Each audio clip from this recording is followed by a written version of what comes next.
Hey there, it's Drew Dillon from Project Lift, and in this video, we're looking at how to PR your Olympic lifts. And specifically, this comes up from questions we've received around where should I put my focus, what drill should I be doing? So we're gonna dig into that a bit more. If you're watching this video, I imagine you want to improve your Olympic lifts. And if that is correct, then I encourage you, check out our free guide, How to Improve Your Olympic Lifts Now. It'll give you support here, right now in this moment, and it's free. Now, once this video helps you, make sure you slam that thumbs up button, share it forward, pay it forward to a friend that this could help, and subscribe because new videos are coming each week. So first, I want to start off with the plateau, or maybe even the perceived plateau. The question I want to ask you is, what's bringing you to this video? What is out of alignment for you right now with your lifts? Why is it that you believe that you're stuck? Right? Where are you stuck when it comes to the Olympic lifts? So where I'm going with this is looking at why we're frustrated with what's going on in the gym. And this is going to make more sense as we go through the rest of the components of this video, but we need to start here to see what's coming up. And I bring this up because a lot of new athletes are on a good path, and they'll come in and it's all frustration. And really where it comes down to it is nothing's going wrong, they're just impatient. So is this impatience or is this a true plateau? And there's nothing wrong with impatience, we just need to understand where are we at and what's making us frustrated, which is typically a component that holds us back from getting more gains in the gym. First, we're going to talk about consistency in training. And if we're not consistent in training and we're frustrated that we're not getting the results we want when it comes to the lifts, or we're dreaming of getting PRs and we're frustrated that we're not getting them, this is where we have to start first. Consistency in training is number one. Are we making it to the gym the same amount of times each week over a consistent basis, or is it all over the place all the time? If that is true, if that's coming back true for you, this is where to start. Start by getting a consistent schedule that you're holding to. Even if the days of the week change, which I would really encourage you to get it set up to where you can build a routine around the same days of the week. Even if the days of the week change, if you're still getting to the gym consistently, doing what you can, you're in a good spot. Next is consistency in recovery. Now, have you even looked at recovery as something to be consistent in? What is your recovery process? So remember, recovery is where our muscles grow. Recovery is where our nervous system adapts to the motor pattern that you are giving it when it comes to the Olympic lifts. So if we're being inconsistent with recovery, even though our training's consistent, this is the next variable that will help us make these gains when it comes to the Olympic lifts. So look at, where do you de-stress non-physically? How do you do prehab and rehab work? How do you do mobility and stretching? Where is your sleep? These are all recovery components.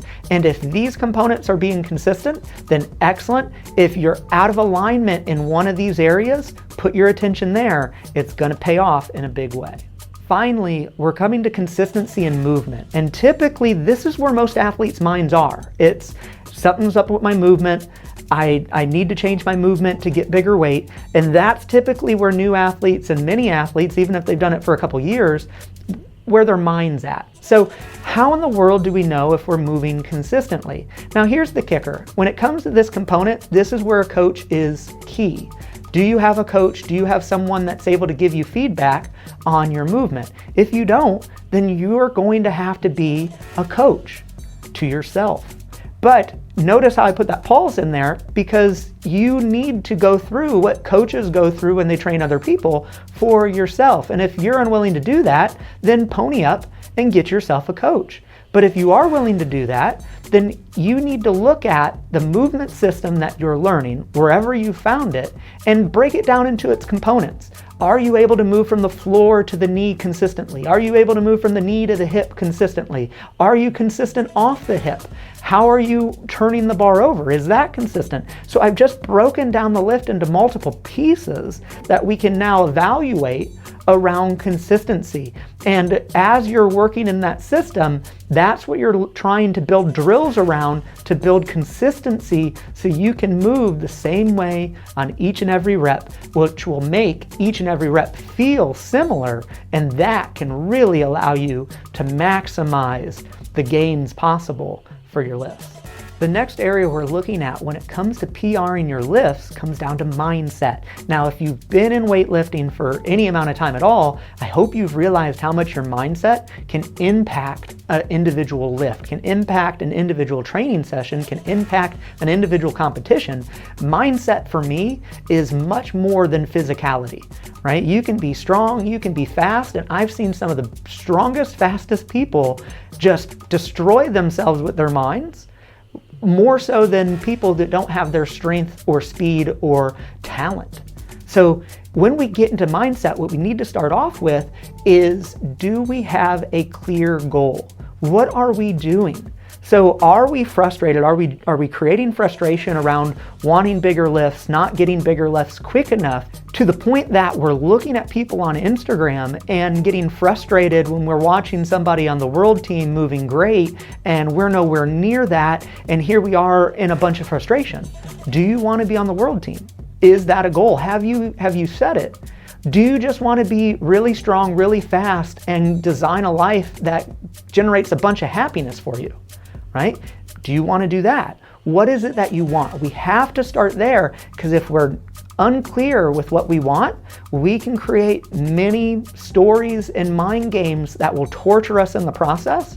But when we know what we want, then we can make clear decisions whether we're on track to succeed at reaching what we want. The second thing I want to bring up in mindset is, do we have a process or strategy in place that we're training with? And what I mean by that is it a program? Do you have a 3-month program, a 6-month program? Do you have a coach that's built a process, a strategy for you? It's our hypothesis. We're basically saying, hey, I'm going to do, these movements in these intensities in these amount of times during the week with this much volume over this said point of time, and by the end of it, I'm going to have this level of gains, right? So here's our hypothesis that we've designed and we're training through. Now, if we don't have a strategy, we don't have a process, why are we mad? Why are we frustrated? Like, we're really just going with the wind and hoping that we end up where we want to be. So we need to start with a process, a strategy. And again, if you have a coach, this should be coming from them. If you don't have a coach, you need to become a coach and coach yourself through creating this process and this strategy. The second point of this, you could say it's the third point of mindset, is, do we trust the strategy or the process? So if you've developed a process and you don't trust it very much, then find support, get a coach. If you have a coach and you're not trusting the process, the strategy going on there, that is a big indicator that it's time for a change, a conversation, something, right? Meet with your coach, express what's going on. And if you don't feel comfortable doing that, get yourself a new coach.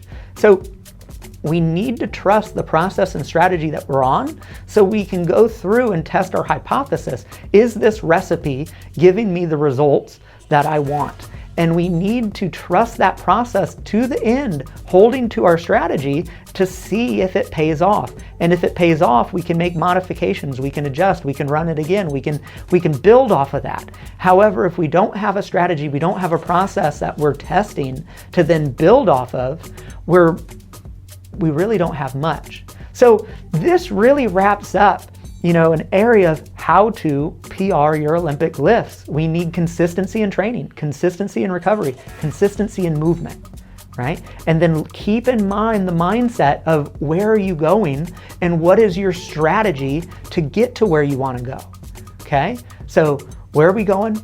That strategy, where you're getting to it, and then are you being consistent? If you have these in line, you'll break through that plateau.